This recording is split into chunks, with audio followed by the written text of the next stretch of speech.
This is the Ford Ranger Raptor. It's a high-end, high-performance ute. This one has a V6 engine, an upgraded suspension setup, and drive modes aimed at making it the ultimate built-for-purpose adventure machine. But while it's great at high-speed off-road shenanigans, does it have much potential as a four-wheel drive touring vehicle? Well, that's what we're here to find out, so stick around. The Raptor is a 5-seat dual cab ute and it has a price tag of just over $90,000. That's excluding on-road costs, and that is standard. Our test vehicle has a few other extras which I'll talk about later. Standard features on board the Raptor include this 12-inch multimedia touchscreen, and that's obviously centre-mounted and portrait style. That has wireless Apple CarPlay and wireless Android Auto. The Raptor also has heated and ventilated seats and a 12.4-inch digital driver display, and that comes in really handy for you as the driver to keep check of everything that's going on with the vehicle.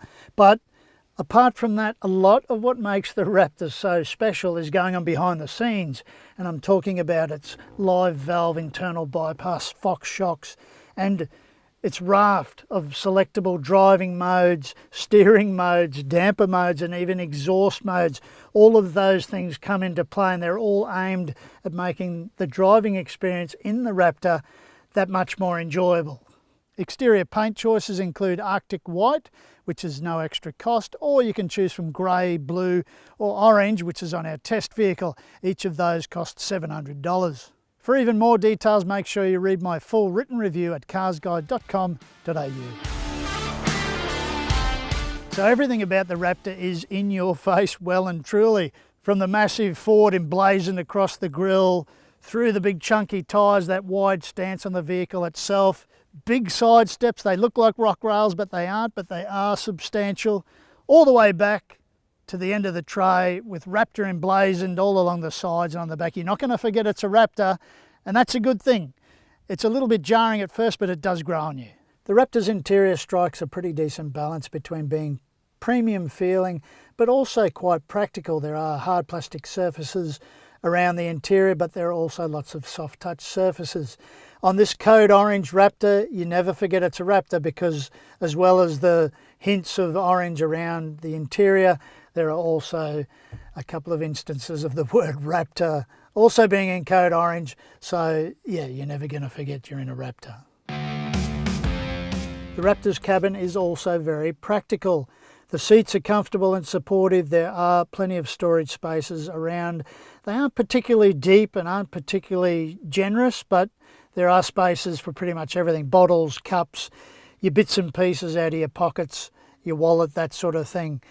Some controls are on the screen, some are on the steering wheel, some are on the center console. But apart from the fact that they are all scattered around a bit, they are easy to locate and easy to operate. And that's a big plus in the Raptor's favour. And in keeping with the off-roading spirit of the Raptor, up here on the ceiling you have auxiliary switches, and those are really important because if you're going to be a Raptor driver and you're going to be out off-roading, then you are going to get stuck into the aftermarket industry, and that means buying yourself lights, winches, and those sorts of things.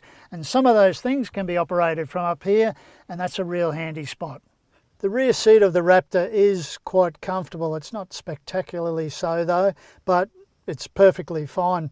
For a $90,000 vehicle though, there isn't a lot going on back here for rear seat passengers. You do get air vent controls and a USB and a USB charge point here, as well as door pockets and seat back pockets and that sort of thing. It's comfortable, but if I'm spending more than $90,000 for a dual cab ute, then I'd expect a little bit more in terms of comfort and features for the backseat passengers. If you're considering a ute, you have to look at the tub. And this one is, at first glance, pretty decent. It's got a spray-in bed liner, and that seems durable.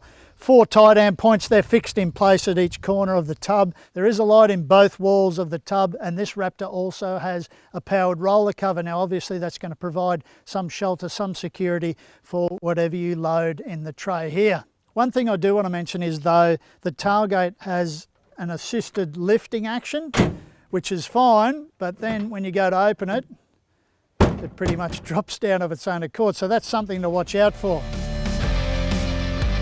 This Raptor has a 3-litre twin turbocharged V6 petrol engine, and that produces 292 kilowatts and 583 newton meters, and that's matched to a 10-speed automatic transmission. This is a slick combination. It works really well off-road at high and low speeds, but as well as that mechanical setup, you also have a variety of drive modes, including Baja mode, and you have a front and rear diff lock. So in terms of an overall package for off-roading, this is pretty impressive.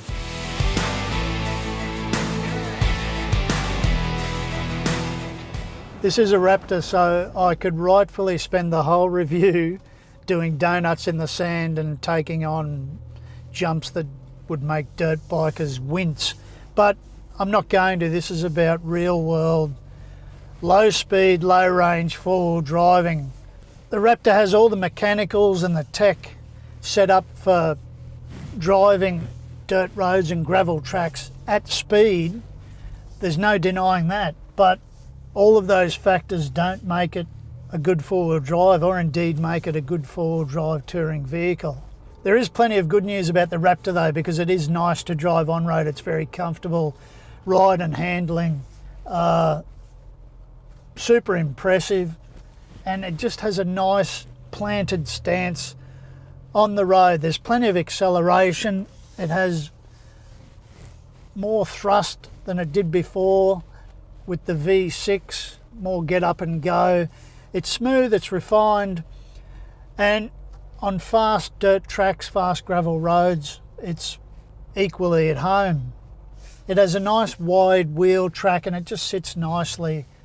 And it has so much going for it that the Raptor is pretty bloody easy to drive, no matter how tough things get. At the moment, I've got it set in trail control mode, and that means it's kind of a downhill cruise control. So you set the speed and it will keep you to that speed, and it really is very effective. You can see how much control I'm in at all times. And that's just one of the many tech advantages on board the Raptor. As I mentioned earlier, it has selectable driving modes, selectable steering modes, selectable damper modes, and even selectable exhaust modes, so you can change that backing soundtrack to your drive experience. And call me a bloody big kid, but that is a real cool addition to the Raptor package.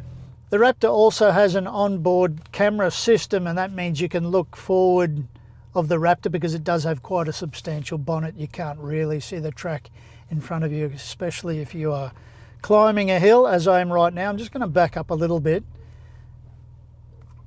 But you can also set that camera to 360 degree. But that's not the reason why I'm on this particular hill and talking to you. I just want to explain, it does have a system where you can see the degree of the incline or decline, whichever way you're going, up or down. At the moment we're on 25 degrees. I'm looking at the sky, the tops of the trees, and the Raptor's holding firm, so hill hold control, whatever you want to call it, is absolutely rock steady. We're just going to head up. I'm just going to give it a tiny bit of throttle. We don't even have the front or rear diff locks in at the moment, and it's doing it with absolute control and absolute ease. And that's one of the key things about the Raptor, is that it's such a good combination of mechanicals and driver assist tech, and those Fox shocks and the long wheel travel and the proper all-terrain tyres, BF Goodrich. It's just all around makes it a nice ute to drive and very capable. And the Raptor ticks all the boxes in terms of off-road angles, wading, depth, ground clearance, all of those things that come in handy that you may not realise are absolutely necessary. All in all, the Raptor is a near complete package, especially in terms of being an effective off-road vehicle, but there are some things working against it if you are considering it as your touring vehicle. And those things have to do with weight. Payload in the Raptor is not spectacular. It's just over 700 kilograms, which is in line with a lot of modern dual cab utes, but it's far from ideal if you're looking at loading this up with gear or even putting some aftermarket equipment on it.